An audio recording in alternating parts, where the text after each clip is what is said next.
তোমার জন্য পূজায় ঘড়ি দিয়েছি না, তোমার পছন্দ হয়েছে মা? দেখো কত সুন্দর ঘড়ি দিয়েছি, এরকম ঘড়ি চেয়েছিলে না? না পছন্দ হয়েছে? না বড় না, ওইটা মতো বড়। এটা ভরে দেবো? হ্যাঁ, এটা মতো বড় রাখবো। এটা মধ্যে রাখতে কইছে, এটা মধ্যে রাখে। আচ্ছা নাও।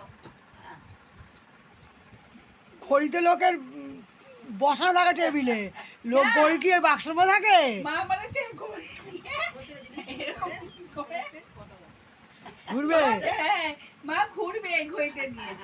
গলায় ঝুলিয়ে দাও না শাশুড়ি দড়ি বেঁধে। তাহলে আমার একটা লকেট কিনতে হবে তো, ওর মধ্যে চেন, চেন। চেন চেন হ্যাঁ। এটার মধ্যে খুলে ফেলে দেখবো। ওইটাই তো ভালো ছিল, ঝুলানো দড়িটাও তো ভালো। ওটা গলা ঝুলিয়ে দাও। মা এই নাও সুন্দর করে এরকম করে তোমাকে একটা চেন ওটা একটা পরিষ্কার করে রাখতে হ্যাঁ হবে। রাখছি। তোমার শাশুড়ি এই যে এরকম করে দেবো মাকে। ওটা বড় মেয়ে দিয়েছে ঘড়িটা। না আমি আমরা ও, দিয়েছি। তুমি দিয়েছো? বাবা হ্যাঁ, বড় মেয়ে কি কিচ্ছু ঢপবাজ। হ্যাঁ থেকে দেয়। বড় মেয়ে ঢপবাজ। বড় মেয়ে পুরনো ঘড়ি দিয়ে দেবে, আমরা নতুন ঘড়ি এনে দিয়ে দিচ্ছি।